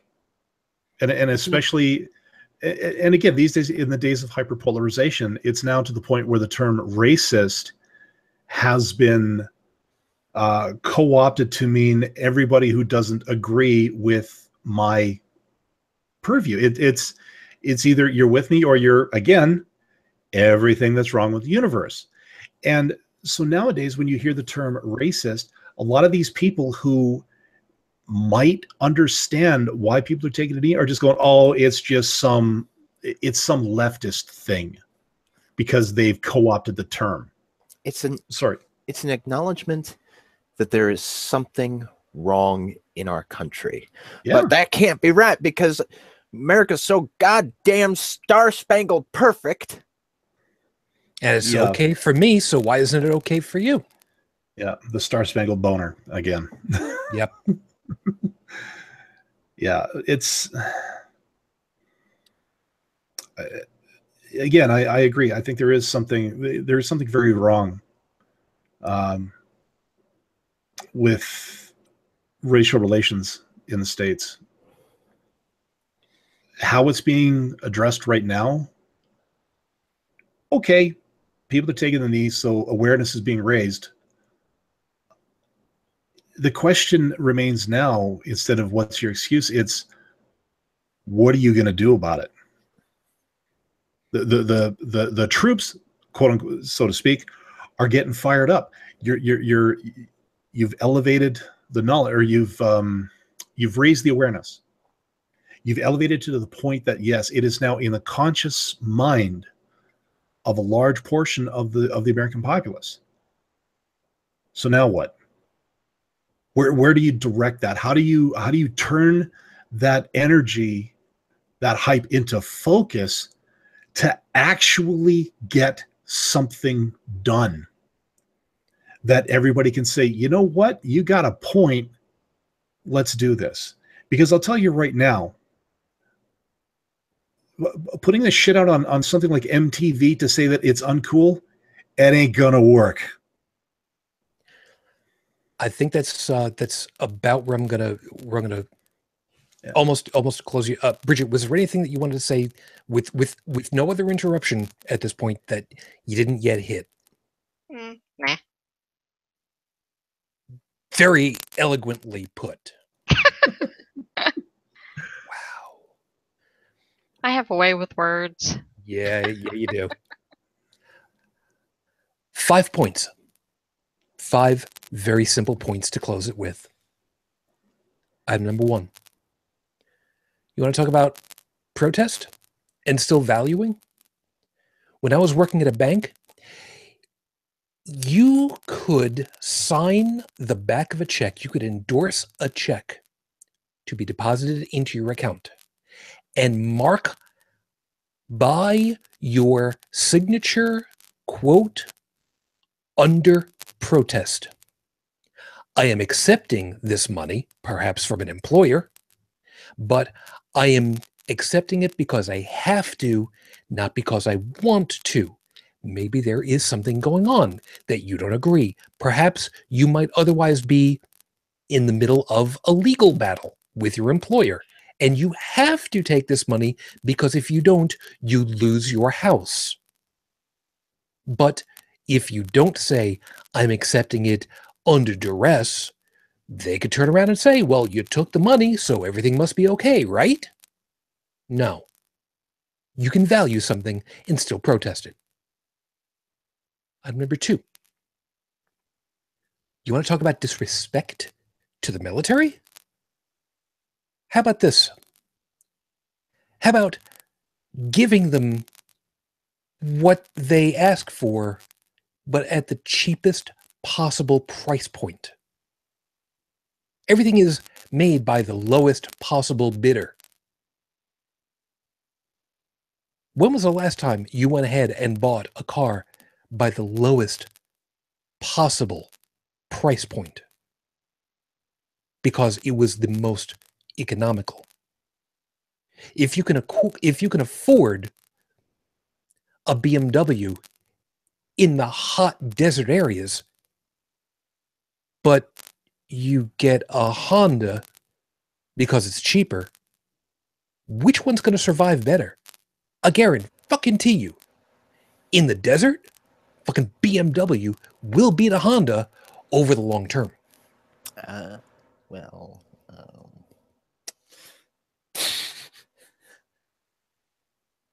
I know what you're saying. For example, ever been in a firefight and your weapon jams? Actually, no. I have. No. It's not a fun experience. No, it's not. And it's exactly the point. Why? And why did it happen? Well, some of the weapons in our inventory have been in said inventory, I don't know, for, about 50 fucking years. There's an expression, you get what you pay for. I would like to pay for things that are going to keep much more important things in one piece, like lives. Number 3. We mentioned it before, education. Education cannot be underplayed. at all. Get traveling. Some of the earliest schooling that was done in Greece, you went outside and you asked questions and you investigated what those questions were and how to answer them and then find the answer. It was a combination of actual physical learning and philosophy. It worked. You learned. Not only did you learned to apply. What could be better for education than getting the hell out of your hometown and learning how the rest of the world lives? These days, you don't even need to get off your ass anymore. If we had the equivalent of pen pals on Skype, where people could actually interact with each other and talk and learn, geez, you don't want to fight with somebody who's your friend. I wonder why. Why don't you want to fight with somebody that you actually understand is another human being? Funny that. Go chomp on that one in your philosophy class. Number 4, civics. Learn exactly what it means to be bound by the American ideal of what freedom actually is. We mentioned it already. The First Amendment was the piece where the guys got together and said, well, all these laws and everything, this Constitution's all well and great for the federal government, but what about, us, people, the individuals? The very first one where they said, we want people to be able to do this, to be safeguarded from the government this way, was the one that said you have the right to have a voice, to believe what you want, to be able to speak your mind, and in a business environment to disseminate that information of what is real and what is actually going on to the rest of everybody else without the government being able to say, no, I don't want you to tell people what's actually going on. You're going into, well, you know what? We're not going to tell everybody where you are, because then they can find you. And guys, really, you need to learn what it means to be a member of your country. If you want to be part of an actual democracy, even a democratic republic, you need to be able to say, this is wrong, and this is why. Sometimes it's just your responsibility. It doesn't matter where you live or what country it is. Being able to say, this is wrong, should never be stopped. And item last. I can tell you exactly what the problem is. The problem is not necessarily a matter of not learning about everybody else, not necessarily about not learning civics or what it means to disrespect. Because, a piece that I left out, you want to talk about disrespecting the troops? Remember what happened to the guys who came back from Vietnam who were spat on? You remember about that? No, you don't. Because you didn't live through those years. You didn't hear those reports. Why? Because it was bad form. You don't hear about that happening now. And good, because you'd be spitting on people. That's not cool to do, period. Doesn't matter what it is. What's happening is there are people who simply will not accept the fact that the pie is big enough for everybody to get an equal slice. And if you think your slice of the pie isn't big enough, we can make a bigger pie. You don't lose your slice of pie.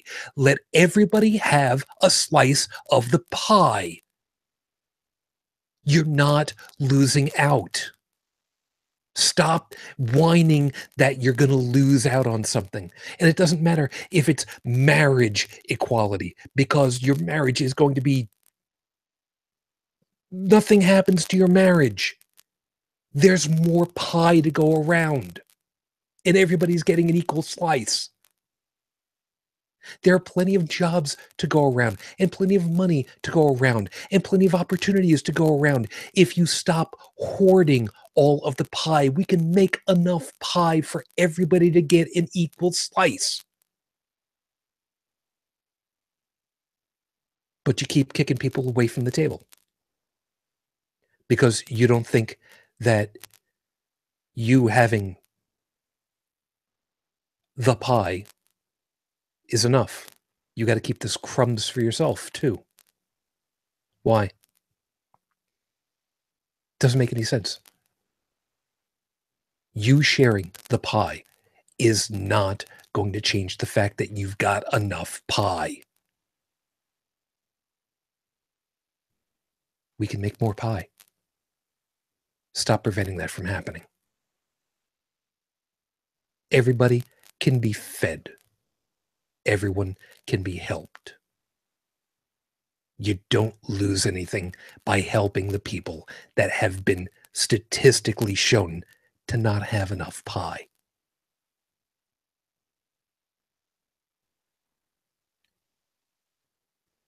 As always, thank you very much for being with us tonight. We hope that you found something worthwhile in all of our perspectives and everything we've had to say, and maybe you found something worthwhile in trying to think about for yourselves. As always, thank you all for being with me tonight. Joe, thank you. I hope that you're doing well, and you have yourself a good sleep when you get to it, man. Kind of a rare occasion for me these days. I can still hope, as always. Bridget, thank you very much for coming back. I hope that you're doing better. And Oh, yeah. Well, I think you probably forgot last weekend was Kansas. yeah, kind of did. Kind of did. Did you have a good time? Yeah. Yeah, so. By the way, did you drive Gosh, I feel old. I feel so old. That's okay. It gets even worse. Did you hear? Weird Al was going back on tour. Did you hear? Did you hear? Wow. Yeah, he's going to be in Buffalo in March, near my birthday. Not on my birthday, but near my birthday. Where you going? I ain't going. You ain't going. Now, tickets start at roughly 45 a piece. Oh, that's not bad. Well, for nosebleeds, but yeah, that's okay. That's not bad. It's okay. Anyway, would you like to plug anything at the moment? I don't really have anything going, so yeah. I'm just a ball of excitement this evening. It's fine. It's fine. Everything's fine. Everything's fine. But seriously, thank you. And you have yourself a good sleep also when you get to it. Okay. And of course, Dallin. Yeah, glad to be here as always. It's going to not be the same when we don't have that backdrop anymore. Have you figured out where your new digs are going to be yet?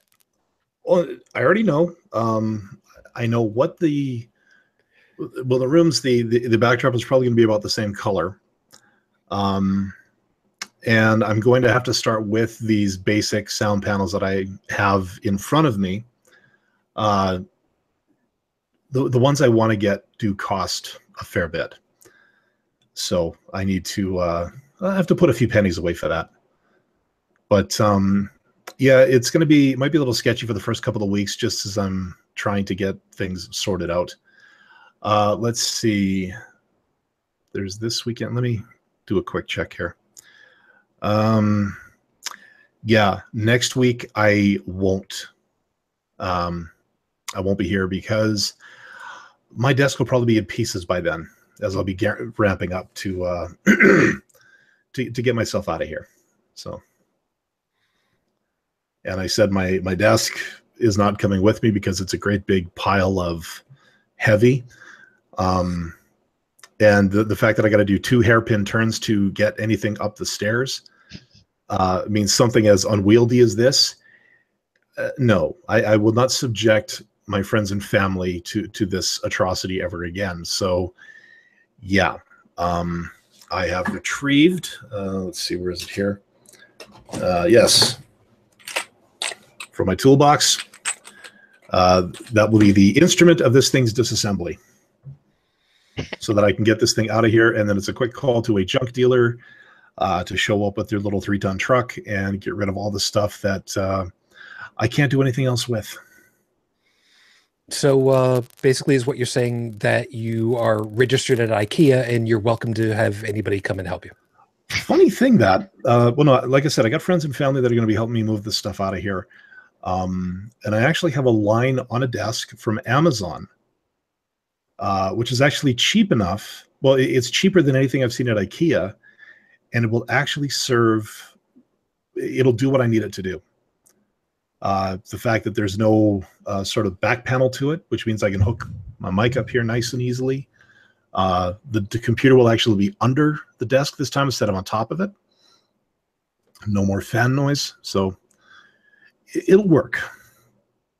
It's just going to take a while to get that all sorted out. I actually took, not this week coming up, but the week after, I've taken vacation so that I can, get my shit together so that, I can go back to work in relatively good shape.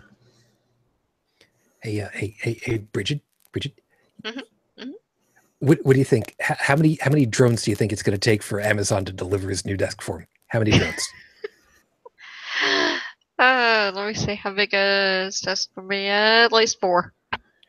That's what I'm guessing. There's talk of Amazon looking to expand its operations up here to the point where there'll be a distribution center, possibly in my city. Ooh, maybe. Oh, yeah. I was just thinking maybe I'd like to work there. The commute would be a bitch, though, for me. Yeah. The nice thing about that, though, is I was talking with somebody today. They said, yeah, if we actually get that contract, real estate values up here are going to go insane. I'm like, yeah, glad I got my place when I did. Maybe I can flip it in a couple of years and retire. One never knows. Meanwhile, of course, thank you very much. Let everybody know about your part and parcel of this whole damn thing. Yeah. So if looking at our faces somehow triggers you at some point, but you still like to hear what we got to say, you can always flip over to the podcast site over at holycrapthevlogcast.com. If you want to find out what I tend to ramble on about when I'm not on this show, you can also check in my blog at inthewind.yo5.ca. While Dallin is, otherwise has everything, of course, discombobulated, no, there will not be any updates to the systems. That's just the way it happens. And, he does whenever he gets around to it. This is what you pay for, or don't, as the case may be. But as always, always appreciate it. If you'd like to get in touch with us, of course, as he mentioned, head on over to holycrapthevlogcast.com. All of our social links and contact information is over there. If you'd like to leave a voicemail message, phone number is 859-HCTV-554, 859-4288-554. And if you'd like to contribute to the show, you can feel free to do it over at patreon.com/HCTV. Yes, I was in the middle of writing it down with a Sharpie on the page over because people talk about it. So, yeah, see, I've got the whole thing written down. See, right there, I've got the whole. No, that's not the page that's got all the passwords. That's over here. I'm not stupid. Are you kidding me? No, seriously, I'm not that stupid. Really, I'm not. I just don't know if I've got all the passwords updated. Whatever. Anyway. No, I don't have them in their own little file on my computer. Don't go looking to hack me. I'm not that stupid. I write them down on paper. Blah, blah, blah. Whatever. We got to get out of here. Meantime, as always, thank you very much for being with us. Those of you that have been hanging out with us on the live chat, also, especially thank you very much. We will be seeing you guys next week. I'm still in the process of seeing about getting a couple of folks lined up for the show for future guests, but otherwise, thank you. Seriously, thank you for the support that I've gotten. I've heard from a couple of people, and thank you. I needed to hear that. So as always, stay safe. I wish you the peace I no longer have. I wish you the strength that I've learned. I wish you well. And as always, my lady, over 12 years on, I am still in love. Matsune Fujin. I love you. I miss you. Dream of me. As always, for all of you, until the next time we get together, good night.